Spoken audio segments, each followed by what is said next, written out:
Bonjour à tous, c'est Patam pour vous présenter un nouvel épisode de C'est pas en sucette, à croire que ça ne vous déplaît pas comme émission. Donc aujourd'hui la question que je me suis posée c'est est-ce que si l'on fait varier le champ magnétique autour de ces fameux membres des astéracées, genre Tarax, Koum. Bon, j'avoue, je lis. Mais c'est pas ma plus grande qualité de faire les dénominations taxonomiques, surtout pour les pissenlits. Donc je me suis demandé si on pouvait voir une certaine variation dans l'action du pissenlit s'il était soumis à un champ magnétique, voire électromagnétique, un peu spécial, ou même électrostatique. Oui, ça fait beaucoup d'électricité et de magnétisme dans ce monde purement biologique.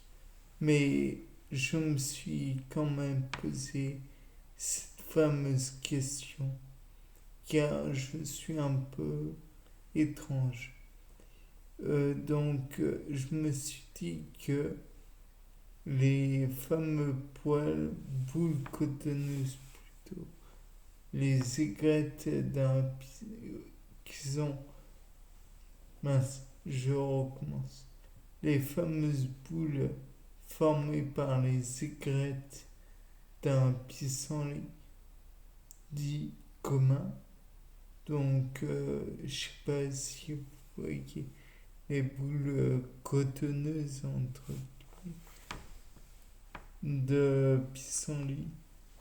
Eh bien, je me suis demandé si en ajoutant un champ magnétique particulier, on pouvait éventuellement les décrocher de leur tige, voire du bouton sur lequel elles sont placées.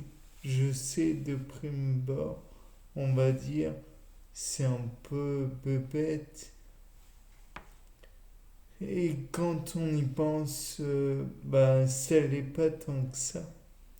Imaginez quand vous avez des poils, quand vous avez des cheveux, quand vous passez le peigne dans vos cheveux, vous dégagez un petit peu d'électricité statique.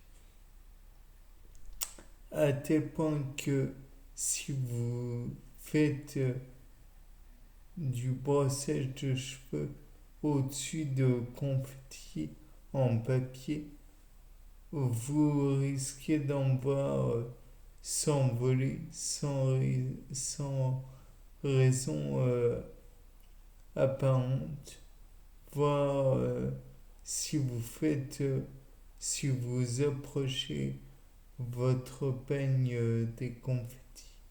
Certes, le champ magnétique ne sera probablement pas très important, mais si on envisage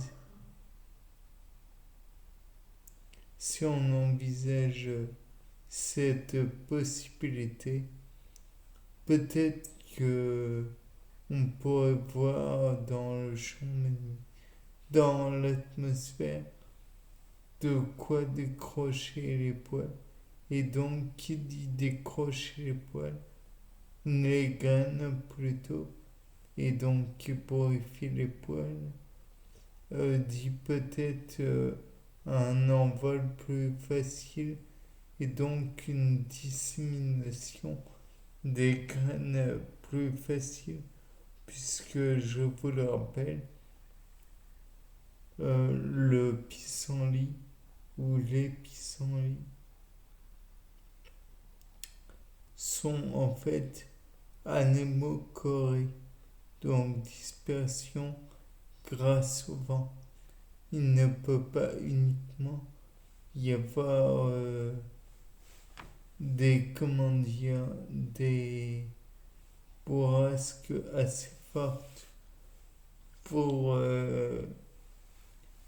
comment dirais-je, pour arracher les pissenlits. Néanmoins, peut-être pourrait-on imaginer que ceux-ci vont relarguer plus facilement leurs graines si elles sont soumises à un champ magnétique.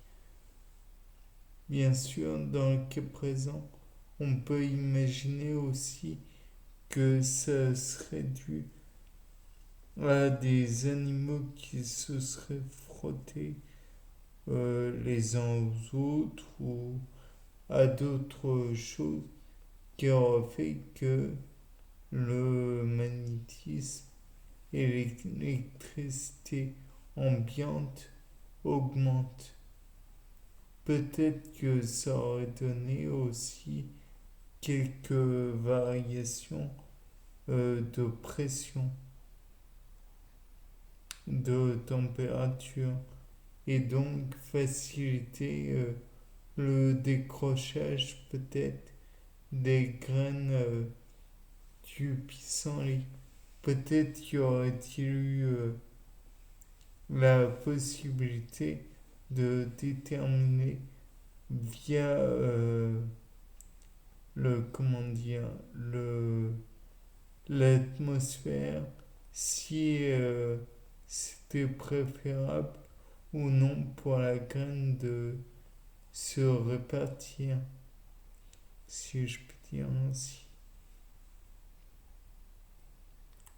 Et donc finalement, on pourrait aussi envisager que s'il y a un petit duvet sur la plante, ce serait pour justement produire ou canaliser ce fameux flux d'électrons qui serait si intéressant pour la plante.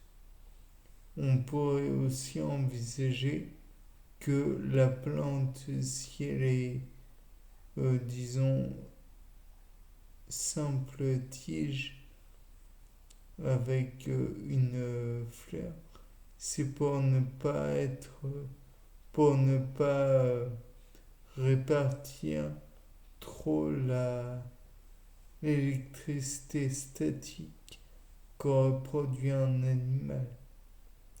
Mais toutes les tiges, toutes les plantes ne font pas qu'une seule tige. Donc je ne sais pas si ce que j'avance en cet instant est vrai. Bien, c'était pas d'un pour un nouveau C'est pas en sucette. Au revoir.